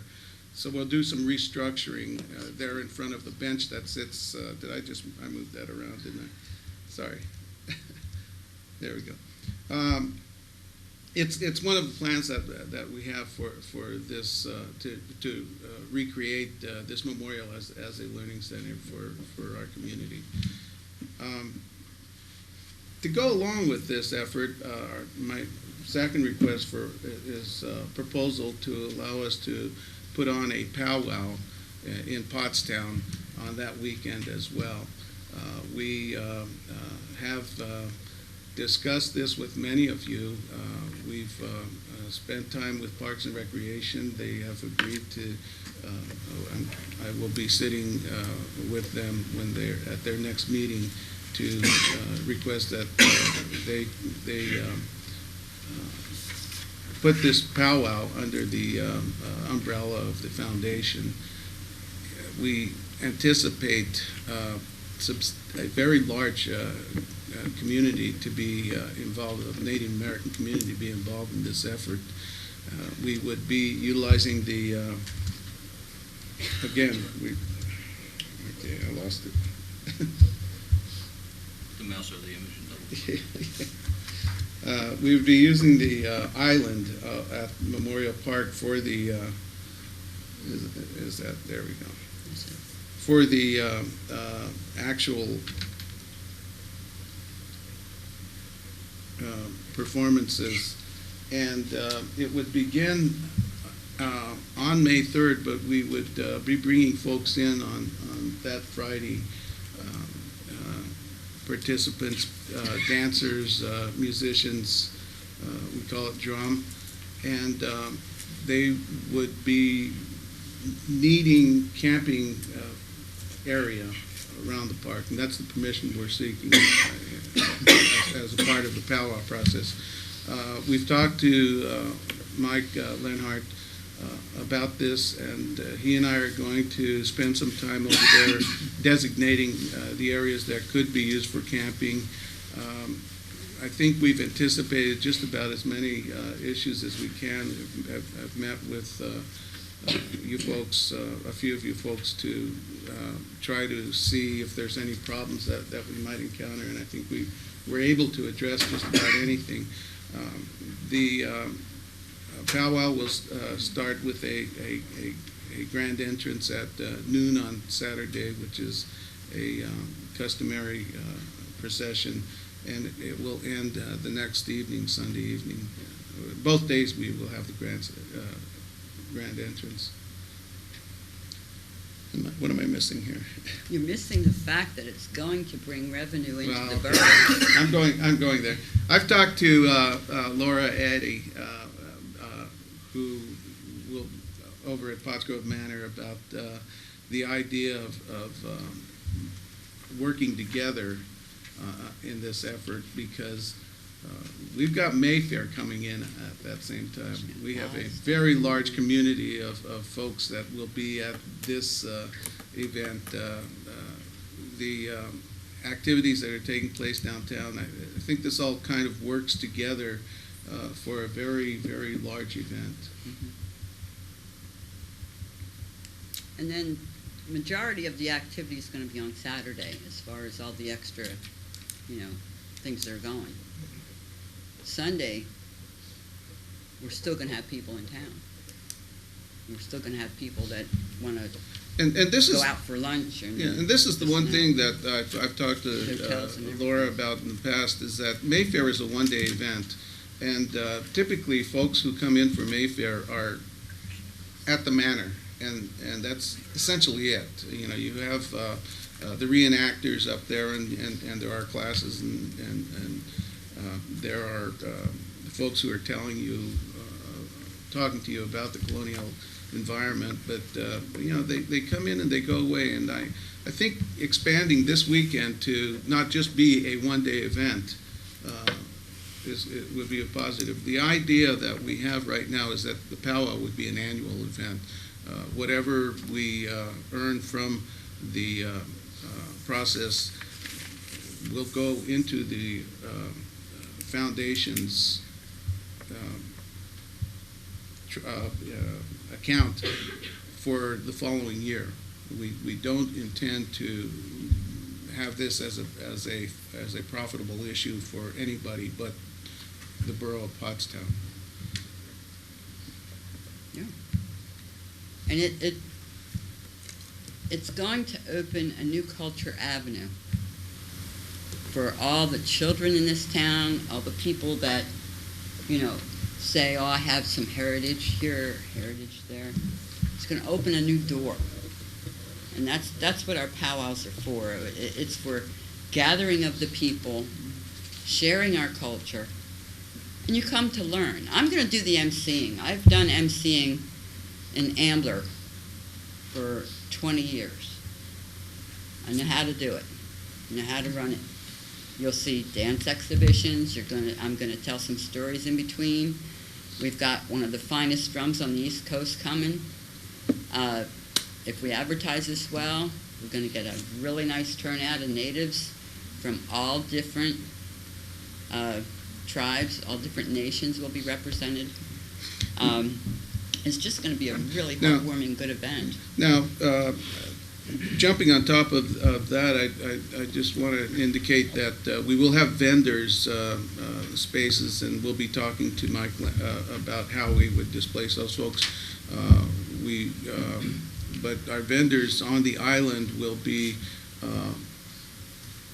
required to only sell merchandise that is Native American and handmade. We have some very specific rules on the kinds of crafts that we would expect our vendors to do. But I am asking that on the other side of the creek from the island, on the baseball side of the creek, that we would open that area for folks, for nonprofits, for organizations within Pottstown, and folks like the Scouts, the YMCA, folks who I think will benefit from the groups that we have coming in, and who could very well, I would like to encourage our art students to begin to create some crafts for, and we'll give them a table. This is for our nonprofits. I have no intention of making any monies off of them. I would like them to be able to come out to sell their product, which is service to the community, and to answer questions by the community about what they're doing. Let people in Pottstown know that these things are available to them. I know there's a lot of folks that have no idea that, there's Boy Scouts at this church, or there's, this available through the community, and it's going to open more doors for those public venues. That also represents the first Saturday for the car show, too. So that's, I forgot to mention that. So that'll tie in with that. Well, I think it all ties in very well. I think because we're in different parts of the community, we've actually talked to, I talked to Sheila about the possibility of the trolley. It's a little bit expensive, but if we can work it out, I'd like to be able to do something where we can transport people around to the different venues. Okay, we will have it listed for Monday evening. The logistics to be worked out with our staff. Certainly, we already had some meetings, so I don't think there's going to be anything too hard or too difficult to overcome. So we'll have the vote Monday. Any questions by council? Any questions? Anything I can? So I thought it would be appropriate to bring everyone up to speed on the efforts of the Keystone Boulevard Oversight Committee. I think Steve Bamford gave a really great presentation of where we were at in terms of deliverables at our joint meeting just last week. So just to follow up on that effort, we are drafting a scope for a grant application through the Gaming Local Share Account Program that will be administered by the Commonwealth Financing Authority.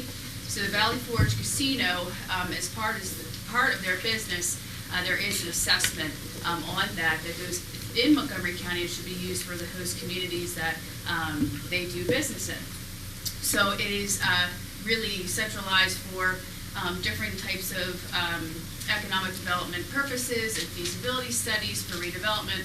So we are drafting that application to put together some of that work that we've been working on with our entire group, and the county's been very committed in that, as well as West Pottsgrove Township. So we are continuing on that path. The application period is between April 1st, I believe June 1st, June 30th, Steve? 30th, okay. But we're working through that, and we're not quite ready to submit that. We still have some work to do. So we'll follow up with council on that, but naturally I think with the joint partnership that we're working towards, PAID would be a good, suitable applicant for this effort and application. So we'll continue to keep Borough Council apprised of our progress. Steve, I don't know if you want to add anything, but I think that sort of covers where we are. Okay, very good. Okay. So we'll have that listed. Yes, okay, great. Thank you. Any questions by council? The next one, I guess, is to you or Sure. Susan. Okay, no problem. We are continuing to work with Sue and some of the library's needs with all the different capital projects that they have been going on, and a lot of the different operating programs that they've been having success with. There is a program through the Keystone Recreation and Conservation Fund, which is actually managed through the Department of Education for libraries and other type of public facilities. So the application round, I don't think is officially open, but we've caught word that it's very close to that. So I think that Sue has prepared a scope and just some information to bring council up to speed on where that stands. So Sue? We have done quite a bit of investment in the building this year. We put a new roof on and replaced 4 HVAC units. The building still needs a lot of work. We are planning to replace the flooring, do some insulation on the windows, new ceilings, replace the lighting. So it is a big expense. We have a limited amount of funds, and this is an opportunity we can't pass up. We can double our money with this type of grant, so we're hoping that we can do a successful grant application. Yeah, and I think the first step would be a letter of intent. Letter of right? intent. Okay. That is probably due in the next month, depending on how fast the state gets their paperwork done. Grant application would probably be in October, with money awarded in 2015. Any questions? Okay, it will be listed for Monday evening. Thank you. Lawn maintenance bid. There was 3 bidders, and I guess we're going to vote on Monday evening to award, I guess, parts to Green Advantage and parts to 82 Rents. Is that correct, Doug? The majority going to Green Advantage. Any questions? Okay, that will be listed. Resolution for our PA statewide historic preservation. I think we talked about this a couple times. We did at the Planning Commission. Went before HARB for their blessing, and I guess it's coming to council now for our blessing. Yeah, I think this started last fall, and I think council first looked at it and directed that both HARB Board and Planning Commission take a look at the resolution in draft and see if there was any issues with it. Pleased to report both bodies supported the concept of the resolution. If you remember when we talked about it, it was basically supporting the statewide historic preservation plan, and it talked about possible action items the municipality is supposed to take. The only suggestion I would make to basically add to the resolution is basically give our best efforts to do the things that are set forth in the resolution, because I don't know if we have the ability to do everything, but certainly we can support the plan and make our best efforts to do those. In light of the fact they've been recommended by both HARB and the Planning Commission, I wouldn't see why council would have any issue with that. Any questions? Okay, that will be listed. Number 12 is being taken off the agenda. Number 13, Tiburon 5K race, May 17th. Thank you, Mr. Wright. Tiburon Endurance Sports has contacted us. They are working with Sly Fox Brewery to conduct a 5K race on May the 17th of this year. They are capping the race at 1,000 runners, and they anticipate the proposed route goes from the Circle of Progress, Glasgow Street, into West Pottsgrove Township and back to Sly Fox. This has already been vetted by West Pottsgrove for their portion of the event. They have their insurance in place. They have emergency medical services in place. They have what they call course marshals who are trained in traffic control. Tiburon, just for your information, is responsible for the half marathon in Philadelphia. They run numerous running events throughout the East Coast. So they've done their homework and they're ready to go. They're making 2 requests. One, the permission to use Glasgow Street and the Circle of Progress as part of the course, and to come back onto it as they proceed back to Sly Fox. And the second request is in case there is overflow parking to utilize the same area that Borough Council has authorized in the past for the Sly Fox Can Jam. Any questions? Okay. That'll be listed for Monday evening. Number 14, Casey Rose Foundation 5K, June 21, 2014. That would be a 5K run that is being proposed by, I believe, Bill Coronis, who's the race director. It's the Run for Casey, which is a foundation, a nonprofit. that donates their money to, I believe, juvenile cancer research. The Casey Foundation has asked for us to waive the $300 rental fee for Riverfront Park. They will not be using electric, and it will not involve staff. Okay, any questions? That'll be listed. Councilors, general discussion. Anything, Mr. Kirkland? Nothing. Councilor Gary? I am so enthused tonight. Seriously, we've gotten a presentation from two entities that want to invest over $12 million into Pottstown. Now, regardless of, how that turns out, the fact that they're here expressing an interest to do that says something about Pottstown. We've got, the folks that want to put on the 3-day car show. You hear the fellow that was talking about how, he grew up here, that's part of, his heritage. He wants to bring it back. He wants to throw the money into the 4th of July so we can have fireworks again. We've got, the powwow. This is just, something's happening here, and I'm excited. And I hope we keep it going. This is the kind of just public interest, citizens' interest, outside investor interest that we need to keep generating, and we just need to keep going down this road. I hope we've turned a corner, and this is a good sign. And I'm really looking forward to working with the rest of the council members to keep going. I think a lot of that is attributed to our staff. The door is always open. They're allowing and speaking to people to do things like this. So that's being homegrown helps too. Yeah. Councilor Weed. The only thing I can say to top that is with the enthusiasm shown tonight, and yes, I did some cruising here in town. I would hope that they're as successful as Carlisle in our first endeavor, and we can consider maybe a spring show as well. Well, I didn't grow up here, but so I don't have the history of the cruising, but I saw a YouTube. Yeah. I saw a YouTube clip of it, and it's like, will that happen here? That'd be interesting to see again. Find somebody. When I moved to Virginia, I was either a Yankee or a damn Yankee. Damn Yankee stayed in Virginia, so I was there for 24 years. But I'm back home. Maybe I'll find somebody to put my Corvette back together for me. That's it. I did grow up here, so I'm happy to say that I was part of the cruising era.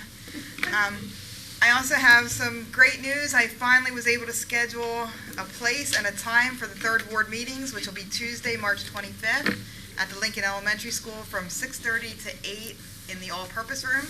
And I want to say a very special thank you to Jeff Sparagana and of the Pottstown School Board and the board for continued collaboration efforts and helping me coordinate the meetings. And I also like to say a very special hello to a senior who's out there watching and cheering us on every month. That's a first. Hello, Darwin.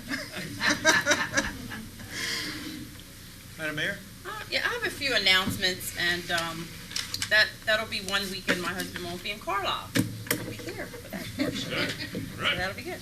I'd like to announce that the Pottstown Human Relations Commission has their annual art and essay contest, and it's open to students in the Pottstown School District. And this year's topic is unity. So they have to answer the question by poem or art or by essay, how does unity strengthen the community? And the deadline is Monday, March 31st. So anyone in the Pottstown School District who would like to participate, please submit an essay or art or poetry on the topic of unity. And Rupert Elementary School is having the Drop Everything and Read Day on April 11th, and they're asking friends of the Pottstown School District to come in and volunteer to read. So if you'd like to come in and read to the students by March 15th, please do respond. I do have some placards here. Save the date for the Bark for Life, which is April 12th. and that will be in the park. And this year, they're recognizing canines as caregivers. So this is a premier event that this is in the 8th year that started here in Pottstown, the Bark for Life. And the time is 8:30 to 1 o'clock. And that's it. Okay, citizens' comment. First will be David Jackson. Thank you. Over here.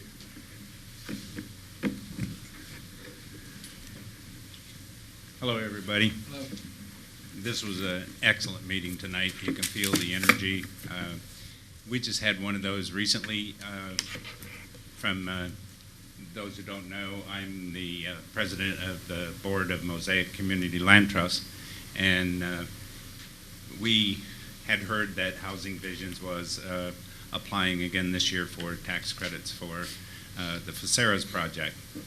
And so we started having conversations amongst ourselves, and then we started communicating with Art Fusion, Erica and her board, and we started talking with the folks, Heather and Ben over at Housing Visions. And of course we all know Judy, and so the conversations were going around on emails and phone calls, and we finally said, let's get together. Let's sit down, talk face to face. And we covered a lot of ground. And what we discovered was we have a lot of common ground. And we wholly support the project.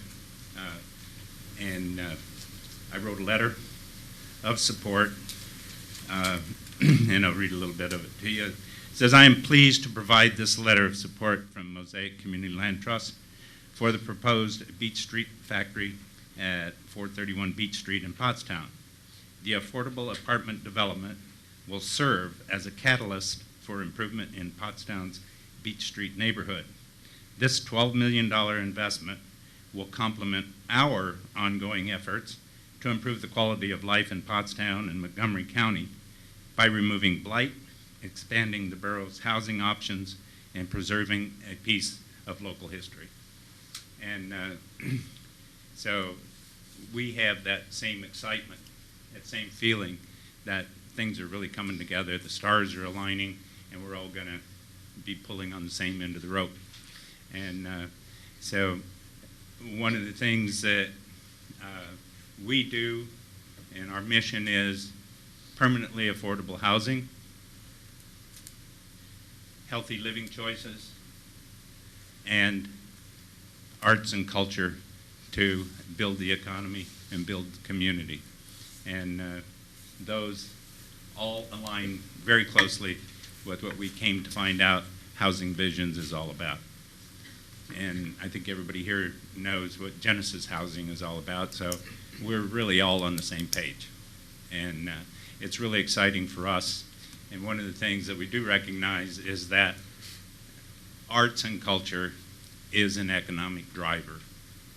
And thank you, and it was a very pleasant evening and very exciting. Thank you very much. Thank you, Mr. Jackson.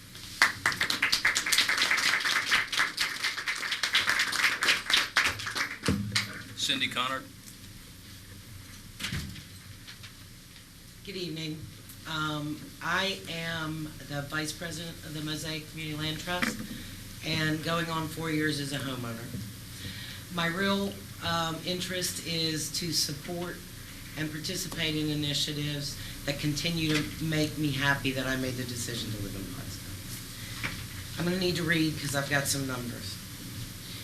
This is really following up on the economic impact of arts. The Arts and Economic Prosperity 4 study was conducted by the National Organization of Americans for the Arts to document the economic impact of nonprofits of the arts and culture industry.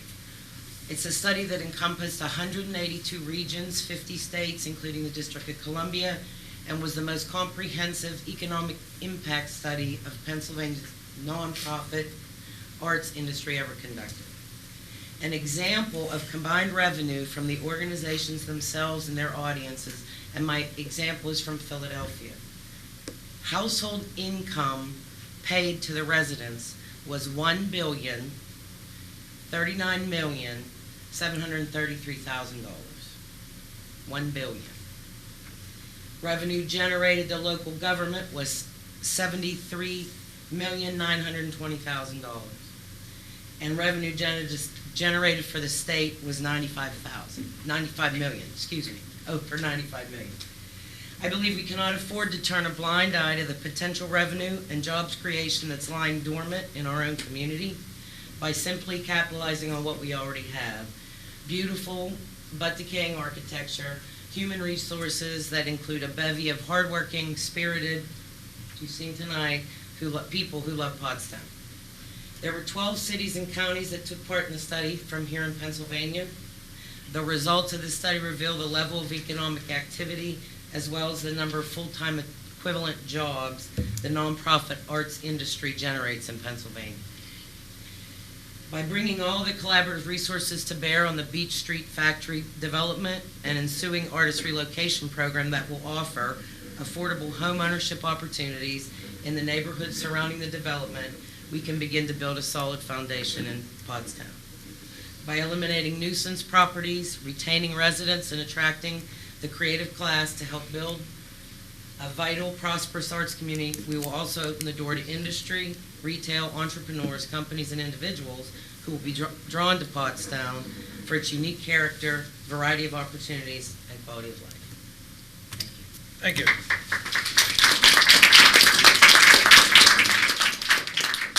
Erica Hornberg Cooper.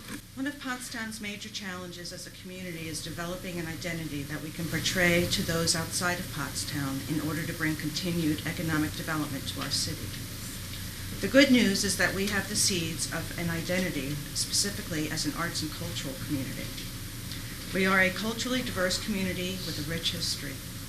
We have a playhouse that produces plays, musicals, and recitals, and an art school, Art Fusion 19464, that not only provides art classes in multiple mediums, but also hosts nationally recognized art shows. The culinary arts are represented in Pottstown by a number of existing new restaurants that are attracting diners from inside and outside of our area. But what Pottstown needs to continue to grow this identity in our economic future is interaction and collaboration between the Pottstown community groups, which I think we're doing. The Beach Street project is such a collaboration. Housing Visions has presented, in partnership with Genesis Housing, Mosaic Community Land Trust, and Art Fusion, a project that will bring a sense of pride and optimism to our residents and to those in the surrounding counties. In addition to provide secure and adequate affordable housing to our residents of Montgomery County, Housing Visions has committed to Art Fusion that it will work with the community to market the property to artists. Housing Visions has committed to providing a dedicated space for the continued development of the arts. This level of commitment, which has not been seen in Pottstown in years, that I have resided in the city, is unique and will provide a synergy needed to solidify Pottstown's future. I know that Mayor Thomas and Council have done their due diligence in independently educating themselves about the Beach Street project as leaders, homeowners, and taxpayers of this community.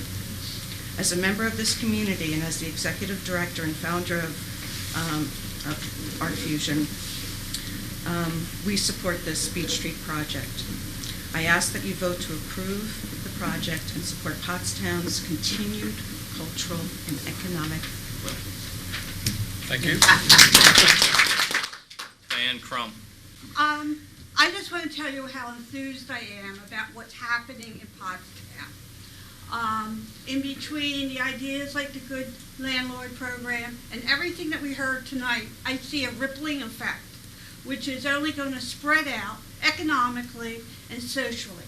The arts and the cultural things that are happening in Pottstown in between Steel House, Playground, Jamie's Music, Beach Street happening, the restaurants, will only grow economically. Now, I live on Hanover Street, and before the economy crashed, the complex, the building complex across from me, where the bicycle shop is now, was going to turn into lofts and condos, and they lost their building. I can see in another couple years, with everything that's growing here, that they will be able to turn themselves into good, high-priced condos and increase the income and living ability of Pottstown. So I'd like to thank everybody for listening openly and for suggesting wonderful ideas. And I hope this just keeps on rolling. Thank you. Jen McGann. My name's Jennifer McGlynn, and I'm a resident of the Borough of Pottstown and also a homeowner. I'm also a board member of Art Fusion. And as I know you know, Art Fusion is a nonprofit that's dedicated to supporting the arts in Pottstown, and in particular, providing an arts education, especially to children, regardless of their ability to pay. My own son has taken classes there for the last 3 years, and I can tell you it's really enriched his life. I come to you this evening asking you to support the Beach Street project because I feel that we're really at a critical junction here in Pottstown. And I think everyone recognizes it tonight, especially with all of the involvement and everyone excited about the different opportunities that are here. In the last few years, we've seen very positive, albeit piecemeal, cultural and economic developments in Pottstown. But what we really need is a catalyst that will bring the community together and propel Pottstown forward. And I really think that the Beach Street project is part of that catalyst. As you've heard tonight, the $12.5 million project is going to increase the tax base, bring economic opportunity to local small businesses, revitalize an economically challenged neighborhood, and really create an anchor for arts and community in our town. Now, I understand that there are numerous concerns about the project, and you certainly wouldn't be doing your jobs and your fiduciary duty to this town if you didn't ask those questions. But I can tell you something that's really telling. There are a lot of community groups that had some concerns and were very leery about the project in the beginning. And Housing Visions has made a concerted effort to have numerous meetings, answer very pointed questions, and make a real commitment to this town. Not only have they agreed to provide affordable housing, but they've also agreed to provide funding for memberships to Art Fusions for residents of the Beach Street property, as well as scholarship for art classes there at Art Fusion. And their marketing campaign is sincere and genuine. They are interested in marketing to members of the art community so that they can come and live here in Pottstown. So, in conclusion, what I'd really ask you to do is join us in supporting this project. I think we, as the members of your community, have shown you tonight how important this project is to us. I don't think that this is an opportunity at this level that we're going to see again. So I'd like to seize it and make a difference in Pottstown. Thanks very much. Thank you. Okay, with that, we are adjourned.